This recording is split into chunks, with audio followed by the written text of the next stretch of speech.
Oh.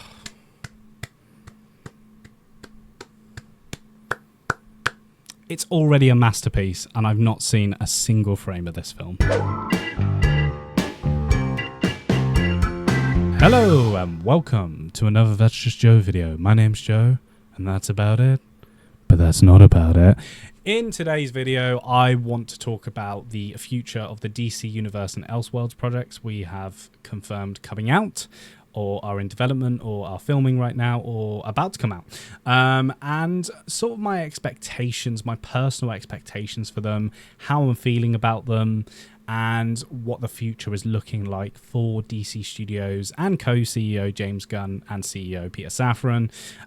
Already, I think we're seeing a gear shift in a different direction. I think Gunn and everyone at DC Studios is re-strategizing already after the massive success of Supergirl, which I did not enjoy. And I'm not here to bash Supergirl at all. Look, if you loved the film, I'm really happy for you. I genuinely am. It just wasn't my cup of tea.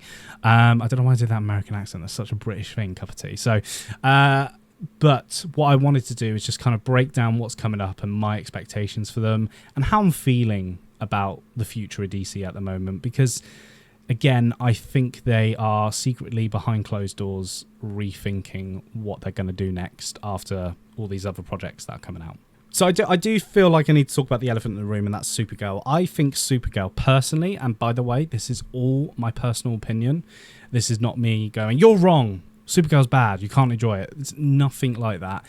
I think this film set us back about 15 years. Like, I really do. It reminded me of the DCEU, the Snyderverse, if you want to call it.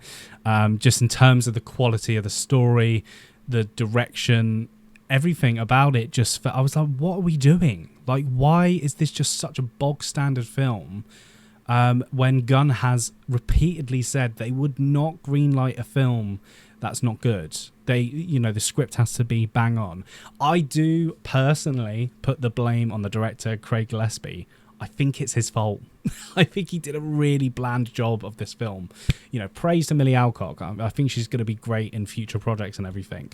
But I guarantee we will not be seeing another solo Supergirl film for quite a while. The film was a mess, and I think it's actually put a sour taste, not just in my mouth of the DC projects coming up, but other audiences, especially general audiences. So this is this film's dangerous.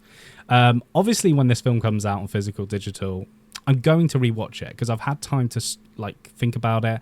And yeah, I still don't think it's a great film, but it's going to be interesting watching it again in possibly a couple of months' time and seeing if I have a different opinion about it, because that's what happens as you grow as a person. As the months pass, as the mood you're in, you do change, and I'm sure there's going to be elements in there that I didn't recognize at first where I go, oh, that's actually quite good. I think there's going to be that, but I don't think I'm going to come out of my second viewing going, do you know what, Supergirl was amazing. It's not a good film. It's not a good film.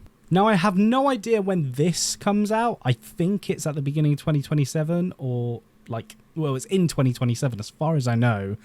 God, it might be September this year. I don't actually know, but I wanted to get this out of the way because I did not enjoy Creature Commandos. I watched the first 2 episodes and it just wasn't my thing. That's it.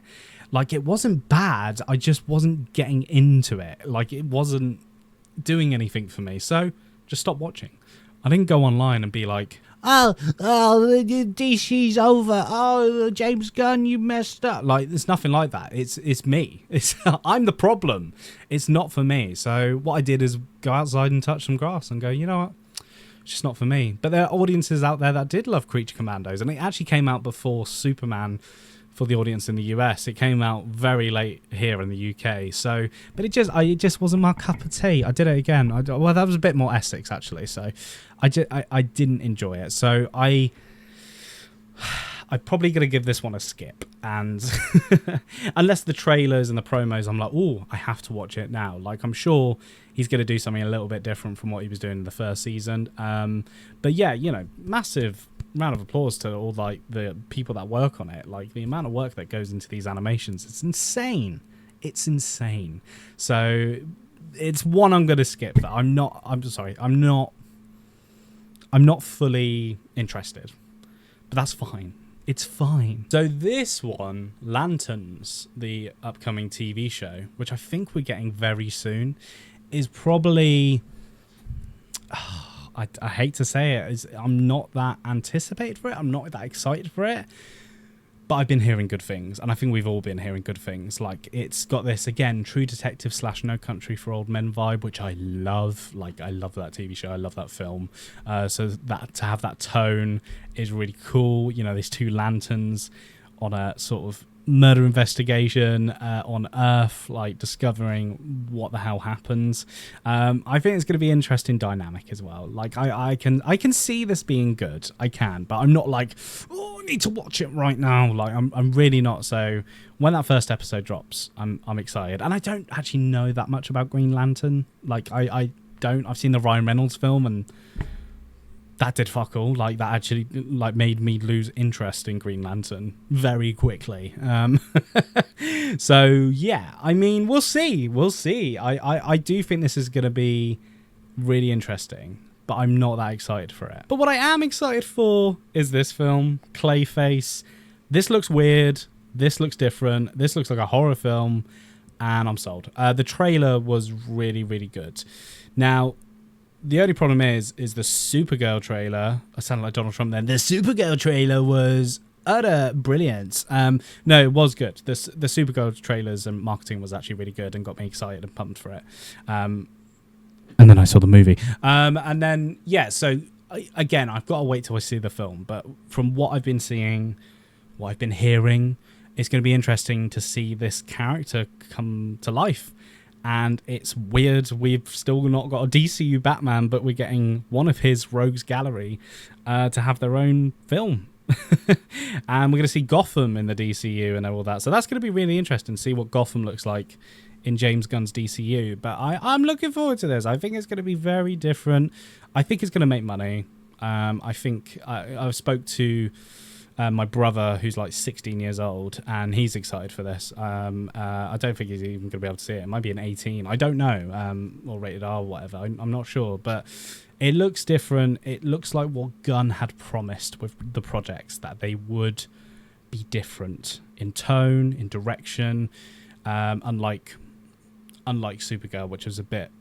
It felt Gunnified, that film. I don't think of any fault of his, actually. I just think Gillespie and all that team just trying to impress Gunn with what he knows about, you know, sci-fi and all that. Like, it's all rustic and raw, rough, and everyone wears bloody leather and has piercings. Like, but I think Clayface is going to be the prime example of what Gunn has been talking about these directors, these creatives having their own vision. So looking forward to Clayface, man. Of course, we have Man of Tomorrow. Look, I'm actually not going to say much about this because, yes, I'm excited for it. I have a whole Superman 2025 shelf, you know, dedicated to that film. I loved Superman by Gunn. I loved that film. It got me into Superman. My David Cron sweat is just amazing. I just love the film. It's just full of hope, man. And I haven't actually watched it in a while, so I might watch it tonight, actually. But Man of Tomorrow, like, apparently not a direct sequel to Superman. It's sort of an offshoot adventure. But I'm looking forward to this. I'm looking forward to seeing Corin Sweat again. I'm looking forward to some of our returning cast members, like Nicholas Hoult as Lex Luthor, Rachel Brosnahan as Lois Lane, the Mr. Terrific, all those sort of characters, and obviously new people joining. So, yeah, I've got a lot of hope for this film. In terms of the whole DCU projects that have been sort of announced and are definitely in development or being filmed right now, this is probably my most anticipated. I'm looking forward to returning to the world of Superman. I really am. Now, that's not it. You know, DC Studios has taken charge of the non-DCU projects and these Elseworlds projects. I don't actually think they're going to label them Elseworlds anymore.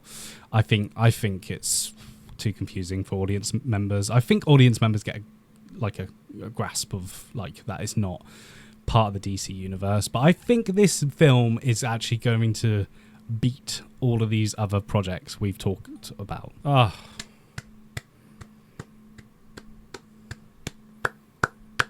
It's already a masterpiece, and I've not seen a single frame of this film. Yeah, so Batman Part 2, I mean, I think it's one of the most anticipated films coming out next year, October.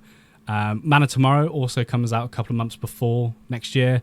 So yeah, we're getting a Batman and Superman film in the same year, which I don't think has ever happened. So that's really cool, even though there's no connection to them, supposedly. Yes, I'm still a merger bro slightly. It's kind of sliding off now. I'm like not fully convinced anymore. But I'm really excited to have a Superman and a Batman film in the same year. But the Batman Part 2, like even general audiences are excited about this movie. Like we've been waiting so long, and this is going to do so well. Like this is going to do really well. I just know it. And it does sound like from all the interviews, like with Robert Pattinson and Matt Reeves and all the creatives behind the Batman Part 2, this is going to be very different from what we saw in the first part. I'm really hoping the rumor of it being set in Arkham Asylum for the majority of the film, peak, that would be awesome. We're finally getting Batman Arkham Asylum as a movie. No, I think it's going to be very different from what we've seen before. And my prediction is, even though people will go and see Man of Tomorrow, Clayface and all that and say it's brilliant, it's amazing, oh, I love it and everything, it's going to make loads of money, blah, blah, blah. I think with the Batman Part 2 being after these DCU projects, I think audiences, especially general audiences, are going to be like, I want more of this. And I think Gunn and Peter Safran are going to have to re-strategize with their DCU projects and their Elseworlds projects. And my meaning of that is I think the Batman Part 2 is supposed to be the last one of the Batman films. I think they want to move on to their DCU Batman, which I totally get. But if audiences are enjoying this version of Batman and it makes $1 billion, I'm sure it will. I think Part 2 is actually going to hit $1 billion. I really do. I think Gunn and Safran are going to go, right, let's make another one. I really, really do. And I don't mean they're just going to stop doing their DCU projects and everything. I think Superman will continue on. I just think they'll just re-strategize like what they're going to do for the future of the DC studios. And I think they're doing that now after Supergirl. I think they're doing a lot of that now behind closed doors. I think they're rethinking the formula going forward. And my prediction is in the next 5 to 10 years from DC, I don't think there will be a DC universe. I don't think there will be. I think they're going to start making these superhero films standalone, like the Batman Part 2. Like Dynamic Duo, which is going to be its own thing. Like that sounds so interesting, this project. And the if you've seen any of the puppeteering material, like the puppeteering stuff examples of the company that are working with Warner Brothers and DC Studios, or Paramount now if you want to call it, it looks incredible. And it's such a cool way to tell the story of Tim Drake and is it Dick Grayson as well? It's going to be such an interesting film. But this is the thing, when you don't have to stay within a cinematic universe, you can kind of do your own thing with these characters. You can.